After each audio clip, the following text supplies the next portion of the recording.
కీర్తనల గ్రంథము 119వ అధ్యాయము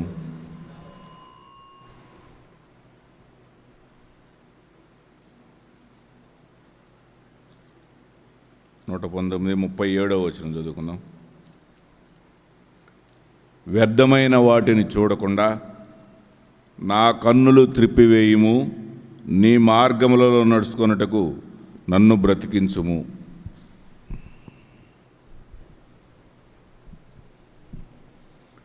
వ్యర్థమైన వాటిని చూడకుండా నా కన్నులు త్రిప్పివేయుము, నీ మార్గంలో నడుచుకుంటూ నన్ను బ్రతికించుము. చదవబడిన వాక్యం ద్వారా నాతో షూటిగా మాట్లాడయ్యా అని లైవ్ ద్వారా చూస్తున్న మీ అందరూ కూడా చిన్న ప్రార్థన చేసుకోండి. చిన్న ప్రార్థన చేసుకొని వాక్య భావాలకు వెళ్దాం. పరిశుద్ధాత్మదేవుడా, సర్వశక్తిమంతుడా, సర్వాధికారి, సర్వోన్నతమైన స్థలముల్లో నివసించడానికి స్తోత్రాలు స్తోత్రాలు స్తోత్రాలు ప్రభా.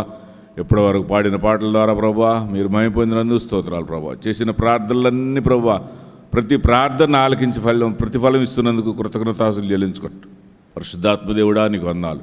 ఈ సమయంలో చదవబడిన వాక్యం ద్వారా ఈ లైవ్ ద్వారా చూస్తున్న నీ బిడ్డలందరితో మీరు షూటిగా మాట్లాడు. నన్ను నీ సిలిచోటను మరుగుపరుచుకోండి, నీ ఆత్మతో అభిషేకించండి. మీరే నీ బిడ్డలతో మాట్లాడి ప్రతి ఒక్కరిని బలపరిచి నీ చిత్తాన్ని నెరవేర్చేలాగా కృప చూపమని యేసునా ప్రార్థిస్తున్నాను తండ్రి, amen. Praise the lord. Hallelujah hallelujah. వ్యర్థమైన వాటిని చూడకుండా నా కన్నులు త్రిప్పివేయుము, నీ మార్గములో నడుచుకుంటూ నన్ను బ్రతికించుము. వ్యర్థమైన వాటిని చూడకుండా నా కన్నులు త్రిప్పివేయుము అంటే మన చూపు చాలా జాగ్రత్తగా గ్రహించుకోవాలి. మనం చూసింది ఏదైనా దేవుని దృష్టికి ఇష్టమైనది అయితే అది మనం చూసి దాన్ని అవలంబించాలి. దేవుని దృష్టికి వ్యతిరేకత అయితే అది మనం దాన్ని ఖండించాలి. కానీ మొట్టమొదటిలోనే ఈ దేవుడు ఈ సృష్టిని సృష్టించిన ఆదామును అవ్వను సృష్టించిన తర్వాత సృష్టించక ముందే వీళ్ళ బ్రతుకు తెరువు కోసం, మానవుడు బ్రతుకు తెరువు కోసం ఆ ఏదెను వనంలో అన్ని రకాల ఫలాలు సృష్టించాడు. ఇవి తిని బ్రతకండి అని చెప్పాడు ఆదాముతో. ఈ మధ్యలో ఒక చెట్టు ఉంది, ఈ చెట్టు జోలికి మాత్రం మీరు వెళ్ళవద్దు, అది తింటే మీరు సస్తారు అని ఖచ్చితంగా చెప్పాడు దేవుడు. కానీ ఈ ఆదాము వాళ్ళ దగ్గర ఎప్పుడైతే ప్రతిరోజు వాళ్ళు ఆ చెట్టు వైపు చూడటం కూడా మానేశారంట. దేవుడు ఎప్పుడైతే ఆ మాట చెప్పాడో ఈ ఆదాము అవ్వలు ఆ చెట్టు వైపు చూడకుండా మిగతా ఫలాలన్నీ కోసుకొని తింటూ బ్రతుకుతూ ఉన్నారు. ఈ సర్పము, ఈ సైతాను ఎప్పుడైతే ఆ ఏదైనా వనంలోకి ప్రవేశించిందో వాళ్ళ దగ్గరకు పోయి చదువుదాం. ఆదికాండము 3వ అధ్యాయం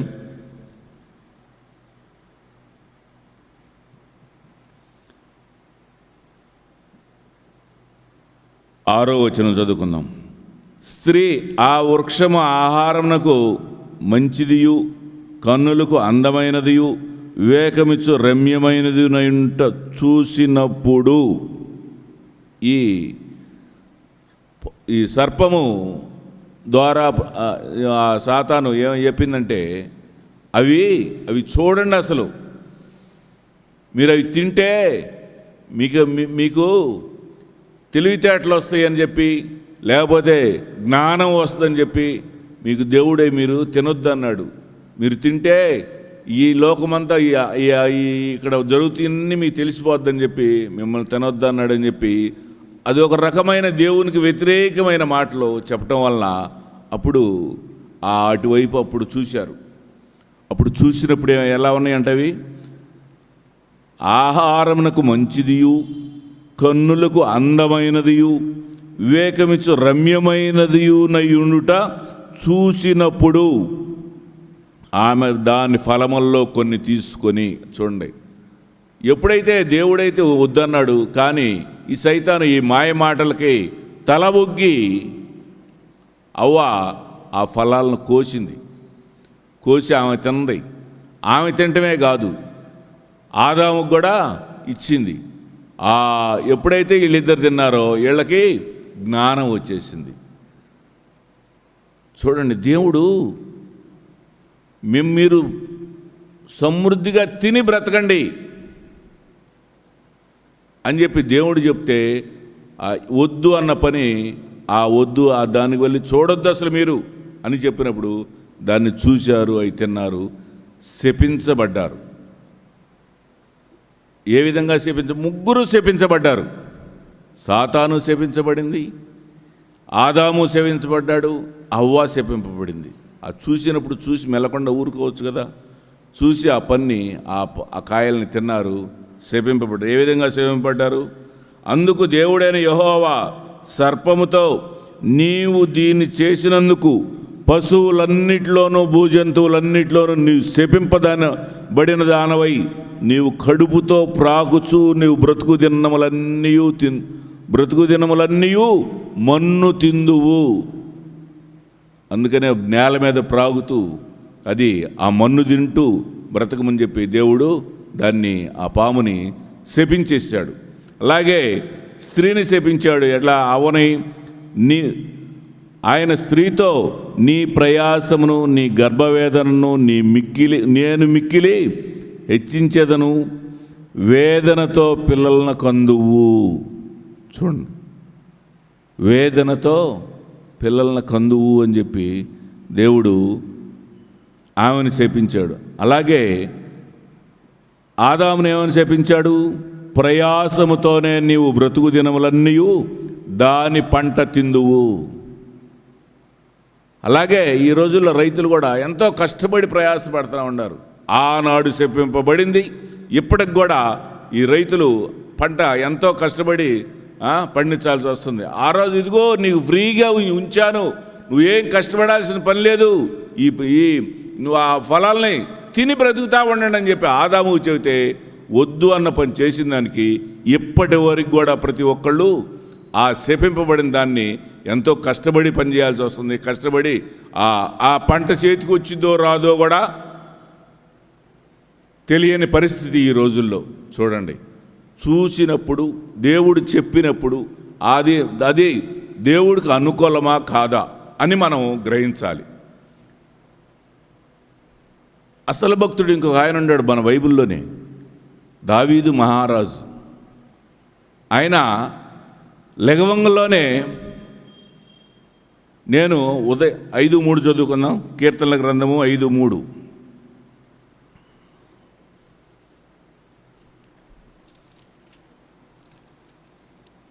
యెహోవా, ఉదయమున నా కంఠస్వరము నీకు వినబడును, ఉదయమున నా ప్రార్థన నీ సన్నిధిని సిద్ధము చేసి కాసియుందును. అంతేకాదు, పొద్దున్న లెగవడంతో ప్రార్థన చేసుకుంటాను, నీ ముఖం చూడకుండా నేను ఎక్కడికి పోను, నిన్ను తెలుసుకోకుండా నీ ఆజ్ఞలు గైకొనకుండా నేను ఎక్కడికి పోను అని ఇలా ప్రవర్తిస్తూ దావీదు మహారాజు అసలు ఎంతో భయభక్తులు కలిగి ఉంటాడు. అయ్యా, నన్ను పరిశీలించు, నన్ను పరిశోధించు అని ఎవరైనా అనగలరా? దావీదు అన్నాడు, నన్ను పరిశీలించి పరిశోధించు చూడు అన్నాడు. 26లో 1-2 చదువుకుంటే మనకి, యెహోవా, నేను యథార్థవంతుడనై ప్రవర్తించుచున్నాను, నాకు తీర్పు తీర్చుము. ఏమీయు సందేహపడకున్నట్టు యెహోవా యందు నేను నమ్మిక ఉంచి ఉన్నాను. యెహోవా, నన్ను పరిశీలించుము, నన్ను పరీక్షించుము, నా అంతరంద్రియములు నా హృదయమును పరిశోధించుము. చూడండి, దేవుడిని అడుగుతున్నాడు, దేవా నన్ను పరిశీలించయ్యా, నన్ను పరీక్షించయ్యా, నన్ను పరిశోధించయ్యా అని అడిగి ఎంతో భయభక్తులు కలిగినవాడు చిన్నప్పటి నుంచే దావీదు. అంత భయభక్తులు కలిగిన వాడు కనుకనే చిన్ననాడే గొర్రెల కాపరిగా ఉన్నప్పుడు ఒక్కడిగా ఉంటే ఎలుగుబంటి వచ్చిన దాన్ని 2 చేతులతో చీల్చి చెండాడాడు, సింహం వచ్చినా కూడా చీల్చి చెండాడాడు, ఏ ఆయుధాలు లేకుండానే. అంత శక్తి ఎక్కడి నుంచి వచ్చిందంటారు? దేవుడు దావీదు దేవుని యందు చూపిన భయభక్తులను బట్టి, ఆ భక్తిలో ఉన్న శ్రద్ధను బట్టి ఆ శక్తినిచ్చాడు దావీదుకి దేవుడు. ఆ శక్తినిచ్చాడు కనుకనే చిన్ననాటి నుంచే అన్ని జయాలతో వస్తూ ఉన్నాడు. సింహాలను చంపాడు, ఎలుగుబంటిని చంపాడు. తర్వాత సౌలు దగ్గరకు వచ్చి నేను యుద్ధం చేస్తాను, ఆ గొల్యాతు నేను జయిస్తానని చెప్పి చిన్న రాయితోటి గొల్యాతును కూడా ఆ ఆజానుబాహుడైన 10 అడుగుల మనిషి అంట, 9 అడుగులు చిల్లర ఉంటాడంట. ఈ దావీదో 4 అడుగులో 3 అడుగులో ఉంటాడు. ఇంతకన్నా 3 రెట్లు ఉన్న మనిషిని కూడా సింపుల్గా జయించగలిగాడు. ఎలా? దేవుడిచ్చిన జ్ఞానాన్ని బట్టి, దేవుడిచ్చిన శక్తిని బట్టి. ఆ శక్తి పొందుకోవాలంటే, ఆ జ్ఞానం కావాలంటే ఆయన యందు భయభక్తులు కలిగి ఉండాలి. ఆ భయభక్తులు కలిగి ఉన్నాడు కనుకనే దావీదుని అంతకంతకు హెచ్చించుకుంటా పోయి రాజుని చేశాడు. రాజుని చేసినప్పుడు ఏం చేశాడంటే దేవుడు రాజును ఉన్నతమైన స్థితిలో ఉంచాలి, సంతోషంగా బ్రతకాలని చూశాడు. కానీ ఒకరోజు రాజు అయిన తర్వాత మిద్దె మీదకి ఎక్కి, చదువుదాం 2 సమూయేలు గ్రంథం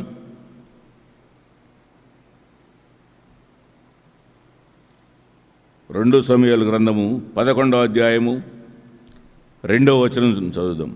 ఒకానొక దినమున ప్రొద్దుగుంకు వేళ దావీదు పడక మీద నుండి లేచి రాజనగర మిద్దె మీద నడుచుచు పైనుండి చూచుచుండగా, చూడండి జాగ్రత్తగా ఏనండి, రాజనగరి మిద్దె మీద నడుచుచు పైనుండి చూచుచుండగా స్నానము చేయు ఒక స్త్రీ కనపడెను.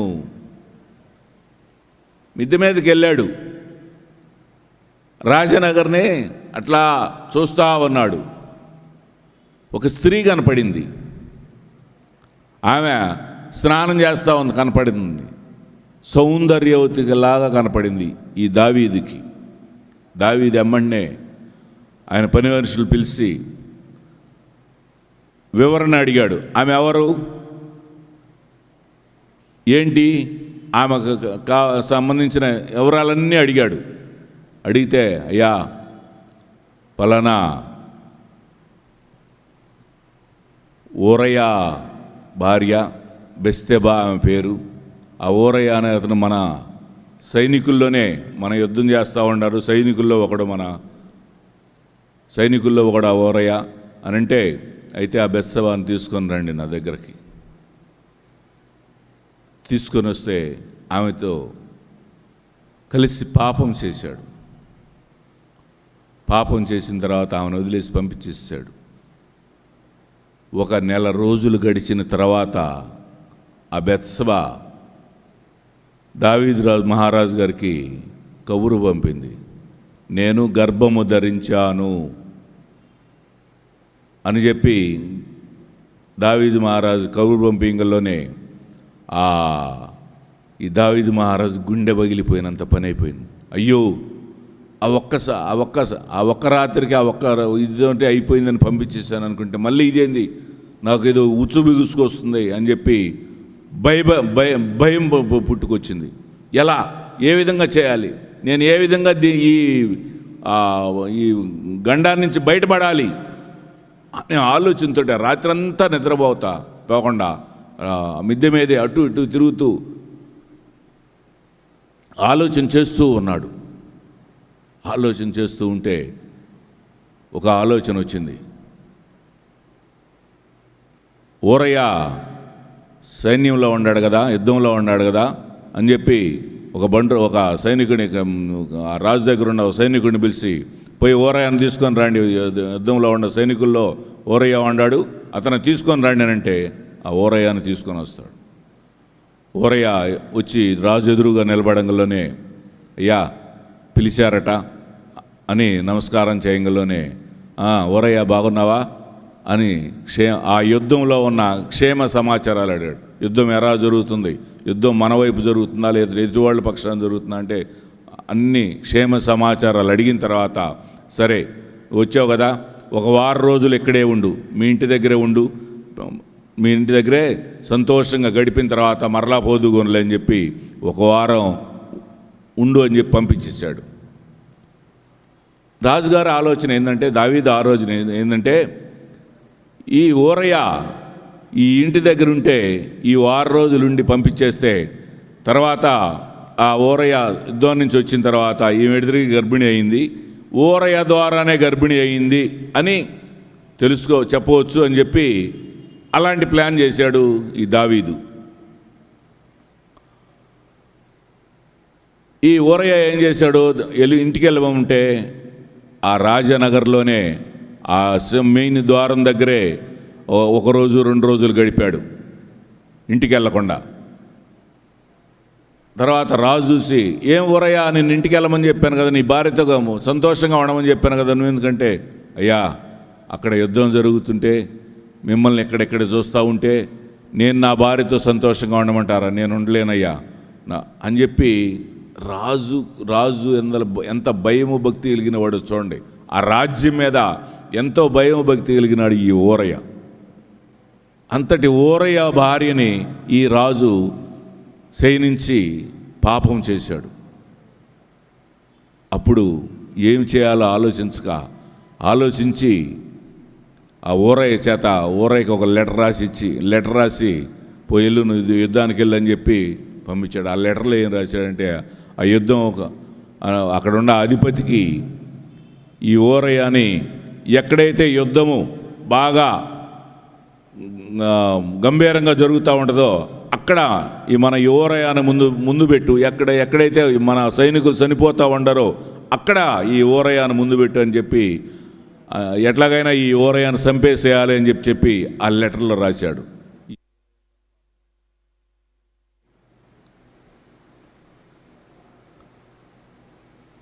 ప్రైజ్ ది లార్డ్, హల్లెలూయా. ఈ ఊరయ్యకేమో పాపం ఈ రాజు మీద భక్తి ఎక్కువ, ప్రేమ ఎక్కువ. కాబట్టి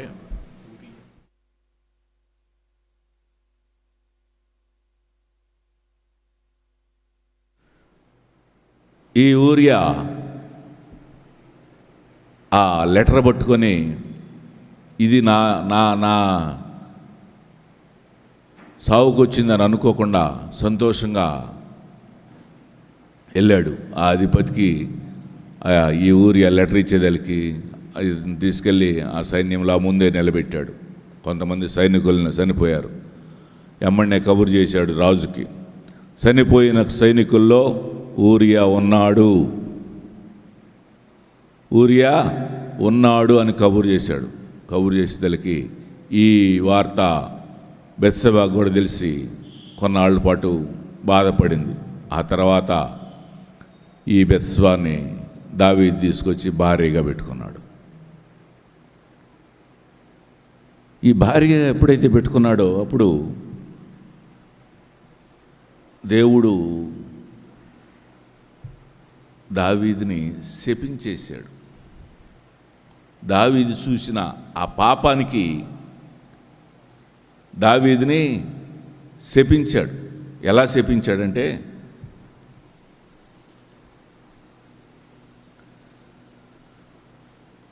2 సమూయేలు 12:10 ఉంటుంది. నీవు నన్ను లక్ష్యము చేయక హిత్తీయుడగు ఊరియా భార్యను నీవు భార్య ఎగునట్లు తీసుకొనినందున నీ ఇంటి వారికి సదాకాలము యుద్ధము కలుగును. నువ్వే కాదు, నీ ఇంటి వారందరికి బ్రతికినంత కాలము యుద్ధాలు కలుగుతూనే ఉన్నాయి. నా మాట ఆలకించుము. యెహోవానగు నేను సెలవిచ్చినదేమనగా, నీ ఇంటి వారి మూలముననే నేను నీకు అపాయము పుట్టించుతును. నీవు చూచుచుండగా నేను నీ భార్యలను తీసి నీ చేరు వానికి అప్పగించేదను. చూడండి, దావీదు ఎంత భయభక్తులు కలిగినవాడు, ఎంత ప్రార్థన ఎందు కానీ, వినయం ఎందు కానీ, భక్తి ఎందు కానీ, ప్రతి విషయంలో ఎంతో శ్రద్ధ వహిస్తూ ఒక్క పాపం చేశాడు. ఆ పాపం చేసిన దానికి అతని కుటుంబీకులందరూ ఎంతో శాపానికి గురి కావాల్సి వచ్చింది. చూడండి, నీ ఇంటి వారికి సదాకాలము యుద్ధము కలుగును. నీ ఇంటి వారి మూలనే నేను నీకు అపాయము పుట్టింతును. నన్ను పరిశీలించుకోయ్యా, నన్ను పరిశీలించుకోయ్యా. ఉదయాన్నే లేగవంగలోని నీ ముఖం చూడకుండా నేను ఎక్కడికి పోలేనయ్యా అని అన్నవాడు ఏ విధంగా శాపగ్రస్తుడయ్యాడో చూడండి. ఎందుకు? మన చూపు చూస్తుండగా, లేకపోతే చూసినందువలన. అక్కడ ఆదాము హవ్వలు వాటిని చూసి కోసుకున్నారు, తిన్నారు. ఇక్కడ దావీదు ఆమెను చూస్తుండగానే నడుచుచు పైనుండి చూచుచుండగా స్నానము చేయి ఒక స్త్రీని చూసిన. చూడండి ఎంత శాపానికి గురి కాగలిగారు. Praise the lord. Hallelujah, hallelujah. మనకి మన దైవజనులు కానీ అనేక రకాలుగా చెప్తూ ఉంటారు, టీవీలు చూడవాకండి. టీవీలు చూడవాకండి అంటే టీవీలు చూడొచ్చు. ఏది మామూలుగా న్యూస్, లేకపోతే దేవుని సువార్త వస్తూ ఉంటుంది, దేవుని వాక్యం వస్తూ ఉంటుంది, ఇట్లాంటి ఏదో వస్తూ ఉంటుంది. ఈ సీరియల్స్ వస్తాయి, వాటిని చూస్తారు. సీరియల్స్ అసలు వాళ్ళు వాటిని తయారు చేసేవాళ్ళు కూడా, వాటిని షూటింగ్ చేసేవాళ్ళు కూడా వాళ్ళకు ఒకళ్ళ మీద ఒకళ్ళు ఎంతో మా సీరియల్ ఇంకా డెవలప్ కావాలి, మా సీరియల్ ఇంకా డెవలప్, ఈ సీరియల్ చూసి ఈసారి వచ్చే సీరియల్ ఇంకా డెవలప్ కావాలన్నట్టుగా ఈ లోకములో జరగన ఎన్ని తెలివితేటలు సైతాన్ కూడా వాళ్ళకి పుట్టిస్తాడు. ఈ చూడటం వల్ల ఇంట్లో భార్యాభర్తలకు ఒకళ్ళ మీద ఒకళ్ళకి ద్వేషం వచ్చేసింది, అనుమానం వచ్చేసింది. అట్లాంటి తలంపులే ఆ సీరియల్లో ఉండేది. ఆ సీరియల్లో ఉండే ఆలోచనలు అట్లాంటివే. వాళ్ళు కూడా ఇంకా డెవలప్ కావాలని ఈ లోకస్తులు ఎట్లా చూస్తూ ఉంటారంటే, భలే ఉంది, ఈ సీరియల్ మిస్ కాకూడదు, అట్టయానికి చూడాలి ఈ సీరియల్ అని. అట్టయానికి అసలు ఎన్ని పనులున్నా కూడా, ఎంత ఎమర్జెన్సీ పని ఉన్నా కూడా సీరియల్ చూడాలి ఆగడే అని చెప్పి సీరియల్ వచ్చి టీవీ ఎదురుగా కూర్చొని చూస్తూ ఉంటారు. కొన్ని రోజుల క్రితం ఒకరోజు నేను ఇట్లాగే ఒక ఇంటికి ప్రార్థన చేద్దామని అంతకుముందు రోజు ఎప్పుడో ఫోన్ చేశారు, మా ఇంటికి వచ్చి ప్రార్థన చేసేయాలండి అని చెప్పి. ప్రార్థన చేద్దామని వెళ్ళా. పోయి టీవీ చూస్తూ కూర్చున్నప్పుడు గబక్కనే ఏం బటన్ నొక్కుతారు? రెడ్ బటన్ నొక్కుతారు. టీవీ ఆగిపోయింది. కానీ ఏమేం చేసిందంటే మూట్ నొక్కింది. అది రన్నింగ్లో వస్తానే ఉంది, నాతో మాట్లాడుతుంది. ఏమమ్మా ప్రార్థన చేయమన్నారు, వచ్చారు కదా, ప్రార్థన చేయడానికి రమ్మన్నారుగా అని అంటే, అవును ప్రార్థన చేయడానికి రమ్మన్నామండి నేను. అమ్మా మేము ప్రార్థన చేసిన ప్రయోజనం ఉంది, ఇట్లాంటి సీరియల్స్ చూస్తాం, అది రన్నింగ్లో వస్తానే ఉంది, అది ఆపాను అనుకుంది పాపం, నాకల్లి చూస్తా. చూడండి, మనకి దైవ సేవకులు ఒక మాట చెప్తున్నారంటే దాన్ని ఎందుకు చెప్తున్నారు? కొంతమంది అనుకుంటారు మాకు ఈ సీరియల్స్ ఈ టీవీలు చూడటం వలన జ్ఞానం వచ్చిద్దని. ఒక ఆమె అంది, మాకు ఆలోచనలు ఎక్కువ అవుతాయని, ఒక జ్ఞానం ఎక్కువ అవుద్దని ఈ టీవీలు చూడొద్దని అంటున్నారు ఇది దైవజనులు అని అంది. కాదు, నీ బాగు కోసమే, నీ కుటుంబం కట్టబట్టడం కోసమే అది చూడొద్దు అని చెప్పేది. ఇప్పుడు ఏమైంది చూశారుగా, ఆదాము హవ్వ ఏం చేయాలి? చూసి తిన్నారు, శపించబడ్డారు. దావీదు ఏం చేశాడు? చూశాడు మిద్దె మీదకి ఎక్కి. ఆ కుటుంబం అంతా తరతరాలకు శాపం పొందుకున్నారు. అలాగే ఇజ్రాయేలీల్ని ఐగుప్తు దేశం నుంచి విడిపించిన తర్వాత దేవుడు మోషే అని వాళ్ళ నాయకత్వంతో ఇజ్రాయేలీని విడిపించిన తర్వాత కొంచెం దూరం పోయిన తర్వాత వీళ్ళు చాలా బాధపడతా ఉన్నారు. ఏమో ఎట్లాంటి దేశాన్ని తీసుకుపోతున్నారు, మమ్మల్ని పాలు తేనెలు ప్రవహించి దేశం అంటున్నారు. ఇక్కడే మాకు కొన్ని కష్టాలు అక్కడ కనపడుతున్నాయి. మాకు సరిగా నీళ్లు లేవు, మాకు సరిగా తిండి రావట్లేదు అని చెప్పి కొద్దిగా ఇబ్బంది పడతా ఉంటే దేవుడు మోషేని పిలిచి, మోషే, ఇక్కడ ఉన్న గోత్రీకులందరిలో ఒక్కొక్కళ్ళని పిలిచి, వాళ్ళల్లో మెయిన్ వాళ్ళని పిలిచి, వీళ్ళందరినీ వీళ్ళు చేరబోవు ఇజ్రాయేల్ కనాన్ దేశానికి పంపించు, పాలు తేనెలు ప్రవహించు దేశానికి పంపించు. అది అక్కడ ఎలా ఉందో ఏందో చూసి వస్తారు. అక్కడ భూ పంటలు ఎలా ఉన్నాయి, అక్కడ ఏ విధంగా ద్రాక్ష తోటలు ఎలా ఉన్నాయి, తర్వాత దానిమ్మ తోటలు ఎలా ఉన్నాయి, దానిమ్మ కాయలు ఎలా ఉంటాయి, అక్కడ వాతావరణం ఎలా ఉంది, ఇవన్నీ చూసి రండి అని చెప్పి పంపిస్తాడు అందరినీ. వీళ్ళల్లో కాలేబు, యెహోషువ కూడా ఉంటారు. వీళ్ళందరూ కలిసిపోయిన తర్వాత నిర్గమాకాండము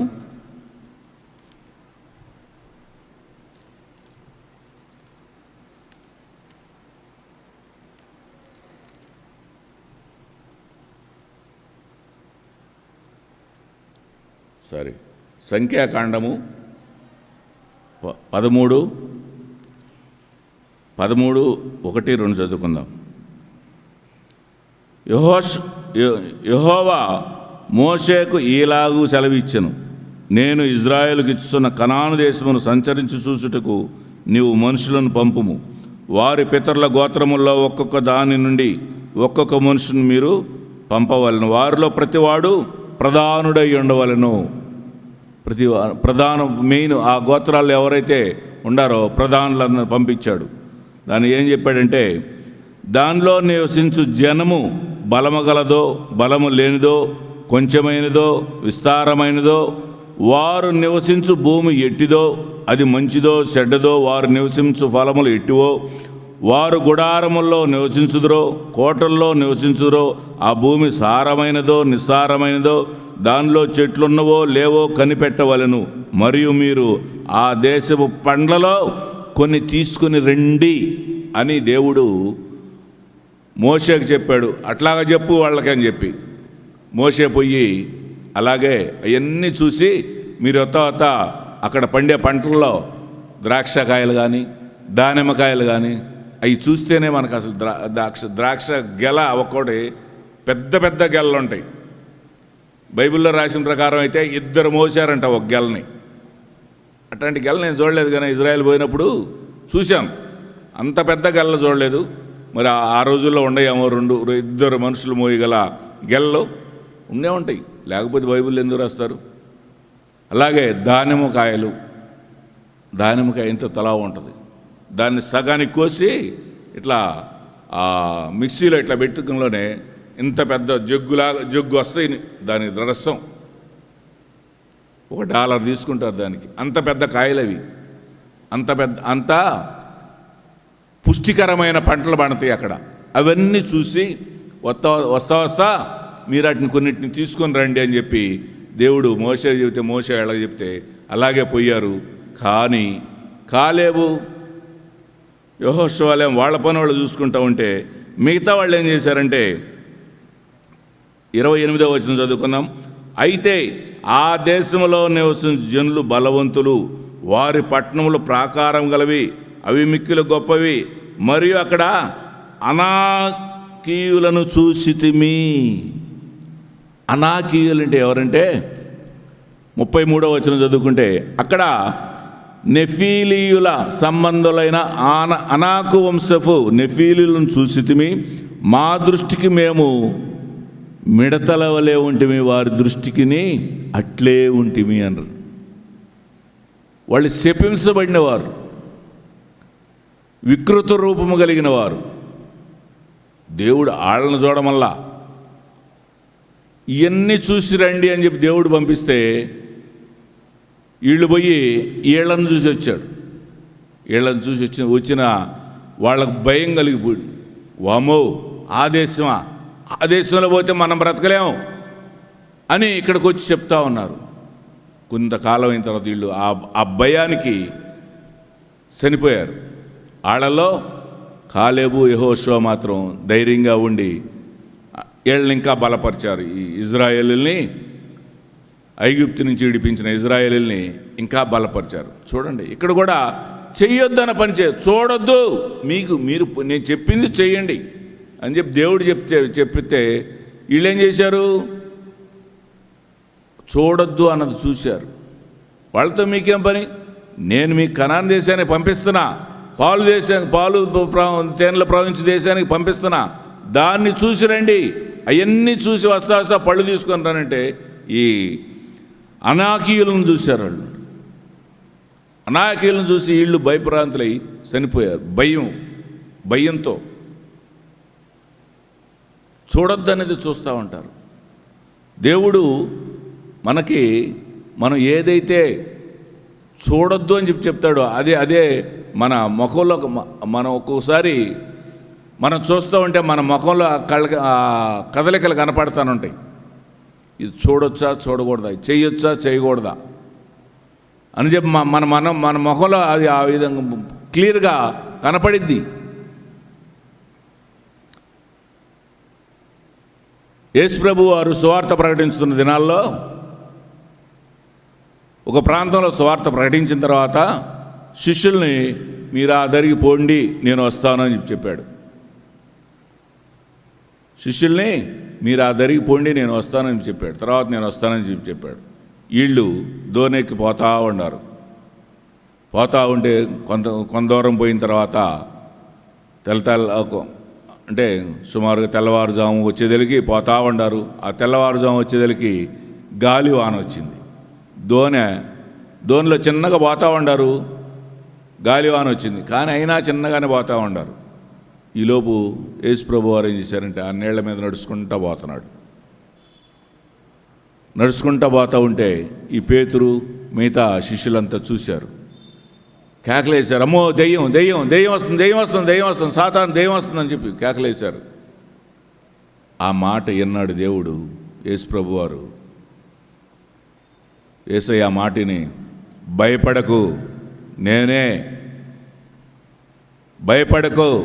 నేనే అని చెప్పి ఎప్పుడైతే ఆ స్వరం వినిపించాడో పేతురు చూసి, అయ్యా మీరా నీళ్ల మీద నడిచి వస్తున్నారా? నేను కూడా నడుస్తానయ్యా నీళ్ల మీద. చిన్నపిల్లాడు అడిగినట్టు అడిగాడు. నేను కూడా నీళ్ల మీద నడుస్తానయ్యా అనగా అయితే రా అన్నాడు. దోనె గబక్కన చాలా స్పీడ్గా దోనె దిగి 4 అడుగులు 5 అడుగులు వేసిన తర్వాత కొంచెం చిన్న గాలి వచ్చింది. అప్పుడు దాకా ఎప్పుడైతే కొంచెం 4-5 అడుగులు వేసాడు కదా, వేసిన కొంచెం దూరం నడిచి వచ్చిన దాకా యేసు ప్రభు వారి వైపు చూస్తూ ఉన్నాడు. ఎప్పుడైతే ఈ గాలి వచ్చిందో గాలికి వెళ్ళి ఎట్టా చూసాడమ్మో అని భయపడ్డాడు, మునిగిపోతున్నాడు. అయ్యా రక్షించు అనంలోనే యేసు ప్రభు వారు చేయబట్టుకొని పైకి లేపి, నీ విశ్వాసం ఏమైంది? అక్కడ ఏం జరిగింది? యేసు ప్రభు వారి వైపు చూస్తూ ఉన్నంతసేపు ఏమీ కాల. నీళ్ల మీద నడుచుకుంటూ వచ్చాడు ఒక మానవుడు. దేవుడు నడిచాడంటే అది వేరు. నువ్వు కూడా నడిచిరా అని దేవుడు ఆజ్ఞ ఇచ్చాడు. ఆజ్ఞ ఇచ్చినప్పుడు కొంత దూరం నడుచుకుంటూ వస్తున్నాడు, దేవుని వైపే చూసుకుంటూ. ఎప్పుడైతే ఆ గాలి వచ్చిందో ఆ గాలి వైపు ఎట్టా చూశాడో భయపడ్డాడో మునిగిపోయాడు. చూడండి, ఎప్పుడైతే ఆ చూపు డైవర్ట్ అయిందో చాలా జాగ్రత్తగా ఉండాలి మనం. ఆ చూపు మన బ్రతుకు దినాలన్నీ కూడా మనం యేసు వైపే చూడాలి. నువ్వే నా రక్షకుడివి, నీవు తప్ప నాకెవరు లేరు, నీవే నా సర్వం, నీ నిత్య జీవానికి నేను వారసుని కావాలి అని ఆయన వైపే చూడాలి. కానీ పొరపాటును కూడా సైడ్కి చూడకూడదు. ప్రక్కకి తిరిగి చూసావా శాపానికి గురవుతావు. నీకు ఎమ్మండే ఏదోక పేతురు కనుక మునిగిపోతున్నట్టుగా నీకు కూడా ఏదోక అపాయం వస్తుంది. జాగ్రత్త. మనం దేవుని బిడ్డలం. దేవుని వైపే చూసుకుంటూ పోవాలి. ఎప్పుడైతే దేవుని వైపే చూసుకుంటూ మనం నడుస్తూ ఉంటామో మనకి ఏ ఇబ్బంది ఆపద రాదు. ఎప్పుడైతే సైడ్కి ఇట్లా చూసామే అనుకో,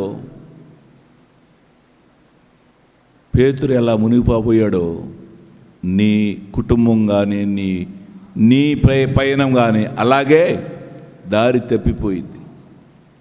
చాలా జాగ్రత్తగా ఉండాలి. ఈ రోజులు మరీ ఘోరమైన రోజులు. ఈ దినములు మరీ చెడ్డవైన దినములు. మనం అన్ని రకాలుగా చూస్తూనే ఉన్నాం. కరోనా, డెంగ్యూ ఫీవర్, ఇలా అనేక రకాలైన వ్యాధులు వస్తూనే ఉన్నాయి. ఏ వ్యాధి వచ్చినా కూడా ఎంత నువ్వు బరాయించలేనటువంటి వ్యాధి వచ్చినా కూడా నీ దేవుడు నీ ఎదురుగా ఉంటాడు, నిన్ను చూస్తూ ఉంటాడు. ఎప్పుడు? ఆయన మీద నీ భారం వేసినప్పుడు, నా దేవుడు నాకున్నాడు అని ఎప్పుడైతే నీలో నీ హృదయంలో క్షణక్షణము మెదులుతూ ఉంటుందో దేవుడు నీ వైపే చూస్తూ ఉంటాడు. క్షణక్షణం నీ మీదే ఆయన కనుదృష్టి ఉంచుతాడు. అప్పుడు నీ బ్రతుకు ఉండదు. మొన్న ఈ ఆదివారం ఒక స్లిప్ పంపించారు ప్రార్థన చేయమని చెప్పి. సరే అని చెప్పి ప్రార్థన చేశాం. ప్రార్థన చేశారు కదా, విశ్వాసంతో స్లిప్ పంపించారు కదా వాళ్ళ అన్యులు, విశ్వాసంతో స్లిప్ పంపించారు కదా అని చెప్పి నేను ప్రత్యేకంగా వాళ్ళ ఇంటికి పోయి చెయ్యి పెట్టి ప్రార్థన చేసి వచ్చా. అతనికి దాదాపు 4 నెలల నుంచి కడుపులో భయంకరమైన కడుపులో నొప్పి, బాగా ఇన్ఫెక్షన్ వచ్చిందంట, భయంకరమైన నొప్పి అంట. ఇక్కడ ఏడ చూపించుకోకుండా హైదరాబాద్లో చూపించుకుంటున్నాడు. ఇప్పుడు 2 సార్లు 3 సార్లు పోయి వచ్చారంట. నెలకొకసారి పోయి వస్తూ ఉంటారు, చూపించుకొచ్చుకుంటారు. నేను పోయేదికి మంచంలో అని ఉన్నాడు. గబక్కన లెగవబోయాడు. వదిలే, కూర్చోయా, నువ్వే కూర్చో, మంచం మీదే కూర్చో అని చెప్పి కూర్చోబెట్టి అట్లాగే చేయి పెట్టి ప్రార్థన చేసి వచ్చా.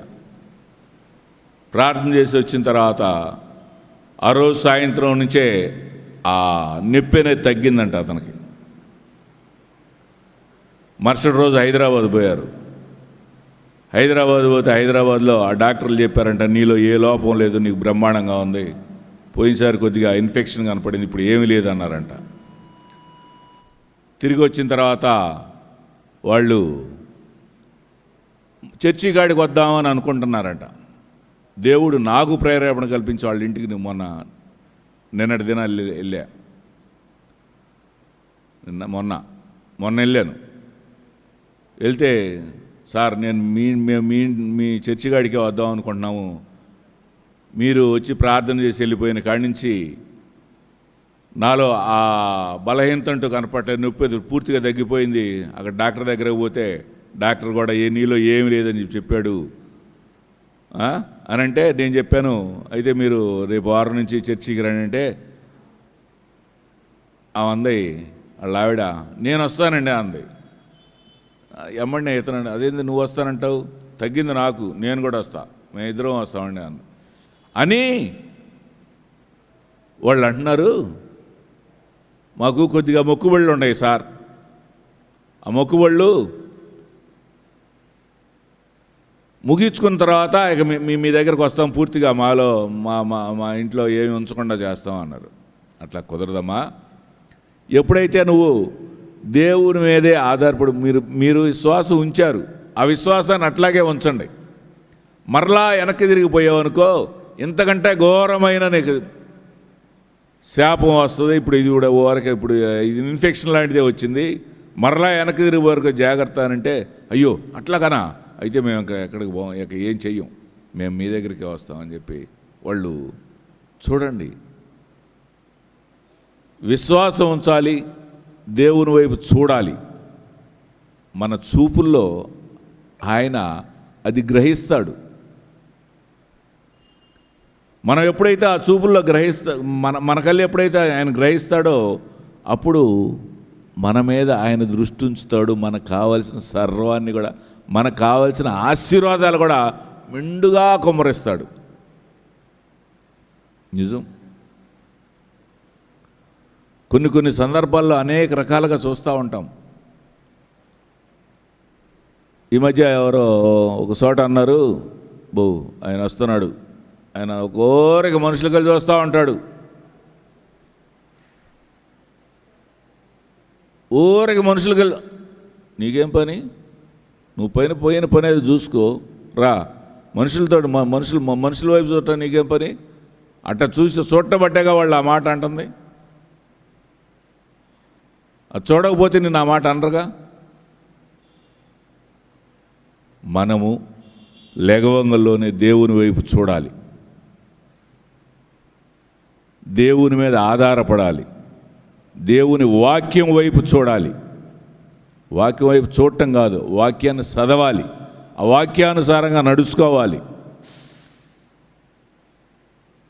దేవుని సేవకులు ఏ మాట అయితే చెప్తారో ఆ మాటను అవలంబిస్తూ, ఎప్పుడైతే నీ దృష్టి మరల్చకుండా దేవుని వైపు చూసుకుంటూ నీ పని నువ్వు చేసుకుంటూ పోతావో, నీకు దేవుడు తోడై ఉంటాడు. నువ్వు ఎక్కడికి పోయినా ఏం చేసినా ఎలా ఉన్నా కూడా నీకు ఏ ఇబ్బంది ఆపద రాదు. ఆయన నీ మార్గాల్లో తోడై ఉంటాడు. నిన్ను ఆశీర్వదించాలనుకున్న రీతి కన్నా ఇంకా రెట్టింపు ఆశీర్వాదాలు దేవుడు నీకు ఇస్తాడు. కీర్తనల గ్రంథము 119, 148 చదువుకుంటే, నీవిచ్చిన వాక్యమును నేను ధ్యానించుటకై నా కన్నులు రాత్రి జాములు కాకమునిపై తెరుచుకొనుందును. నీవిచ్చిన వాక్యము నేను ధ్యానించుటకై నా కన్నులు రాత్రి జాములు కాకమునిపే తెరుచుకొందును.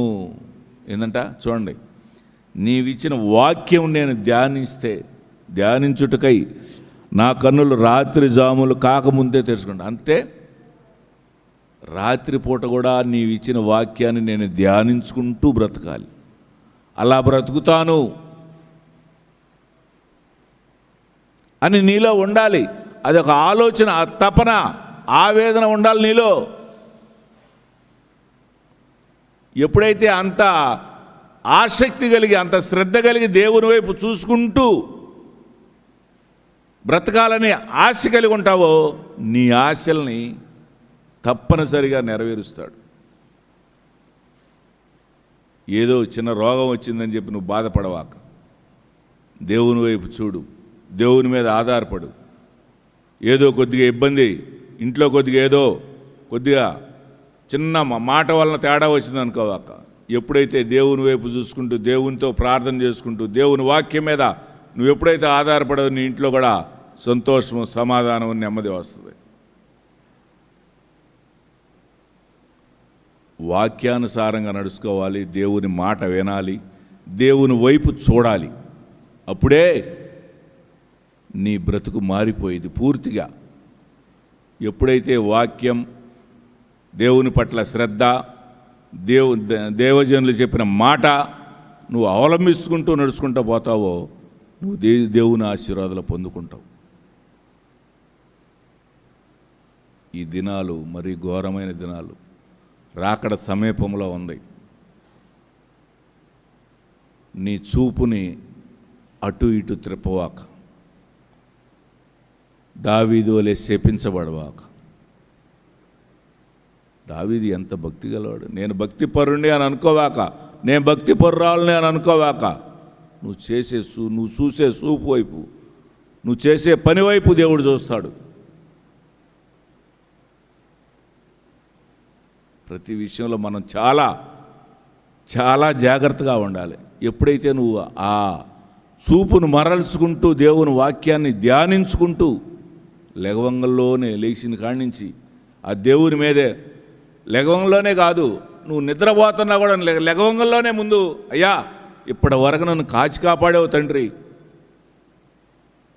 నీకు అర్ధరాత్రి మేలుకు వచ్చిన అర్ధరాత్రి ఎక్కడికైనా లెగిసి వెళ్ళాలన్నా కూడా ఉదయకాలమే కాదు, అర్ధరాత్రి అయినా సరే, ఇప్పుడు వరకు నన్ను కాచి కాపాడినందుకు స్తోత్రాలయ్యా అని. నిన్నటి దినాన్ని నేను పెరంగపురం నుదురుబాడు బయలుదేరి వెళ్తే, మొన్న ఈ పేరేచర్ల దాటిన తర్వాత ఒక లారీ అలా పోయి ఎదురుగా ఈ క్రాస్ చేస్తున్నాడు ఈ లారీ, ఎదురుగా ఒక యాక్టివ్ వస్తుంది, దాని మీద ఫ్యామిలీ వస్తున్నారు, ఇద్దరు పోయి కొడితే ఇద్దరు పోయి అంత దూరాన్ని పడ్డారు. స్పాట్ ఆ ఫ్యామిలీ ఇద్దరు స్పాట్ డెడ్ అయిపోయారు. ఈ లారీ ఒక చెట్టు గుద్దుకొని ఆ లారీలో ఇట్టా తిరగబడితే ఆ లారీ అద్దాలను పట్టుకొని ఒక ఇద్దరు మమ్మల్ని రక్షించండి, నేను చూస్తున్నాను ఇవన్నీ, నేను అక్కడ బండి ఆపిపోయి ఆ లారీ దగ్గర పోతే మమ్మల్ని రక్షించండి రక్షించండి రక్షించండి అంటే ఆ అద్దాలు పగలగొట్టాలని తీసుకొచ్చాం బయటికి. చూడండి, క్షణకాలమే మనకు ఆపద రావాలంటే క్షణకాలమే. అదే మనకు దేవుడు తోడై ఉన్నాడు అనుకో, లారీని అట్ట నెట్టేస్తాడు. నాకు అనేక సార్లు అట్లా జరిగింది. ఎన్నో రకాలుగా మనం ఎప్పుడైతే దేవుని మీద ఆధారపడతామో, దేవుని వైపు చూస్తూ ఉంటామో, ఆడు సైతాను కూడా అలాగే మనకల్ని చూస్తూ ఉంటాడు. ఎప్పుడు వేసేద్దామా అన్నట్టు చూస్తూ ఉంటాడు. కానీ మన దేవుడు మన వదిలిపెట్టేది మన దేవుడు కాదు. మన దేవుడు సర్వశక్తి గల దేవుడు, సర్వాధికారి. ప్రతి దాని మీద ఆయనకు అధికారం ఉంది. ఆయన మీద ఎప్పుడైతే ఆధారపడతావో క్షణక్షణం నీకు ఎదురుగా ఒకవేళ కరెక్ట్గా నీకు ఎదురుగా వచ్చి గుద్దాలని వచ్చినా కూడా అది ఆగిపోయింది. ఏదైనా లారీ కావచ్చు, బండి కావచ్చు, ఏదైనా నువ్వు నడిచిపోతున్నా కూడా పొరపాటు నడిచిపోతుంటే ఈ రోజుల్లో గుద్ది చనిపోయిన వాళ్ళు ఎంతోమంది ఉన్నారు, కనపడుతున్నారు. ఎప్పుడైతే దేవుని వైపు చూస్తూ దేవుని మీద ఆధారపడి ఉంటావో, నిజం ఈ రోజుల్లో బండి మీద పోతుంటే డబడబా కొట్టుకుంటూ ఉంటుంది, కారులో పోతూ ఉండ కూడా. మరి ఈ మధ్య మెలకలు ఎక్కువైపోయినాయి. దేనికి? బళ్ళకి ఇట్టా వంగి అసలు మెలకలు, భయంకరమైన మెలకలు తిప్పుతున్నారు. వాళ్ళని చూసి మనం భయపడాల్సిన పరిస్థితి వచ్చింది. నేను కూడా ఒకప్పుడు చాలా స్పీడ్ పోయేవాడిని. ఆ పోయింది అది స్పీడ్ అంతా ఈ మెలకలను చూసి.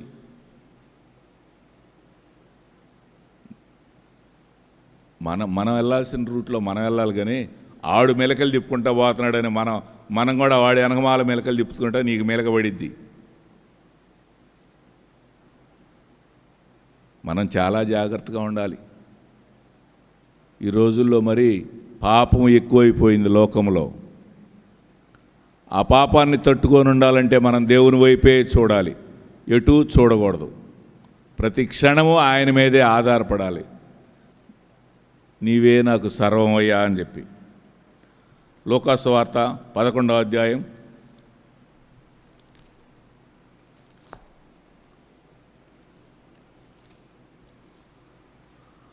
34వ వచనం చూసుకుంటే, నీ దేహమునకు దీపము నీ కన్నే గనుక నీ కన్ను తేటగానుంటే నీ దేహమంతయు వెలుగుమయమై ఉండును. అది చెడినదైతే నీ దేహమును చీకటమయమై ఉండును. కాబట్టి నీలో నుండి వెలుగు చీకటి అయి ఉండకుండా చూసుకొనుము. ఏంటంట? నీ దేహమునకు దీపము నీ కన్నే. నీ కన్ను తేటగా ఉంటేనే నీ దేహమంతయు వెలుగుమయమై ఉంటుందంట. కన్ను తేటగా ఉండాలంటే నీ చూపు వేరే చూపులాగా ఉండకూడదు, దేవుని వైపే చూస్తూ ఉండాలి. ఒకవేళ నువ్వు ఎదురాళ్ళు ఏదైనా తప్పు చేస్తున్నాను, ఇది మనకు సంబంధించింది కాదు అని చెప్పి ఆ చూపు మనం మరల్చుకోవాలి ఈ సైడ్కి. ఒకవేళ పొరపాటున మనకు తెలియకుండా జరుగుతూ ఉంటాయి, కొన్ని పాపాలు శాపాలు జరుగుతూ ఉంటాయి. కానీ మనకు చూస్తూ అటు జరుగుతూ ఉందనుకో, ఇది మనకెందుకులే అని మన చూపెమ్మన్నే మరల్చుకోవాలి. అప్పుడే నీ దేహం అది చెడినదైతే నీ దేహమును చీకటమయమే ఉండు. అది చెడిందైతే నీ దేహం చీకటమయమైపోయింది. అదే దాంట్లో ఆ రూట్లోనే పోయావంటే. కాబట్టి నీలో ఉండి వెలుగు చీకటి అయి ఉండకుండా చూసుకొనుము. ఎప్పుడైతే నువ్వు దేవుని సన్నిధికి వచ్చావో నీలో వెలుగు వస్తుంది. ఆ వెలుగుని అట్లాగే ప్రకాశింపజేసుకోవాలి, కానీ అది చీకటి కాకుండా జాగ్రత్తగా మనం కాపాడుకోవాలి. అది చీకటి అవుతుంది అని అనుకుంటే, చీకటి అంటే సాతానుగాడి సోటిచ్చినట్టే మనం ఆ వెలుగున మనలో ఉన్న వెలుగును మనం జాగ్రత్తగా కాపాడుకోవాలి. నీవు లోకానికే వెలుగై ఉన్నావు అన్నాడు దేవుడు.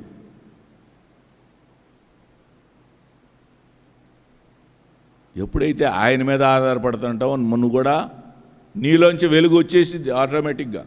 లోకానికి వెలుగువే అవుతావు. నీ చూపు, నీ నడవడిక, నీ ప్రవర్తన ఇవన్నీ కరెక్ట్గా ఉంటే లోకానికి నువ్వు నలుగురికి దారి చూపించేవారిలాగానే ఉంటావు. అదే లోకానికి వెలుగై ఉంటావు అంటే. కాబట్టి మన చూపు, మన ప్రవర్తన అన్నీ కూడా దేవుని మీద ఆధారపడుతూ మన చూపు కరెక్ట్గా చూసుకోవాలి. నువ్వు చూపు చెడినదైతే చీకట్లో పడిపోతావు అంటున్నాడు చివరిగా మనతో మాట్లాడిన మాట దేవుడు. నీ చూపు వెలుగుమయమై ఉండాలి. నీ చూపుని జాగ్రత్తగా కాపాడుకోవాలి. ఇతరుల వైపు చూసేటప్పుడు మామూలుగా చూడు. అది విషపు చూసావనుకో, దేవుడు నీ వైపు చూస్తాడు ఆ చూపుని. ఆదాము అవ్వలను ఎలా పాముతో సహా సర్పంతో సహా ముగ్గురిని శపించేశాడు. దావీదుని ఎలా శపించేశాడు. ఇజ్రాయేలుని ఎలా చూడండి. చాలా జాగ్రత్తగా ఉండాలి మనం. ప్రతి విషయంలో కూడా మన చూపు, మన తలంపులు, మన ఆలోచనలు జాగ్రత్తగా ఎప్పుడైతే కాపాడుకుంటూ మనం ముందుకు సాగిపోతూ ఉంటామో దేవుడు మనకు తోడై ఉంటాడు. దేవుడు కనుదృష్టి మన మీద ఉంటుంది.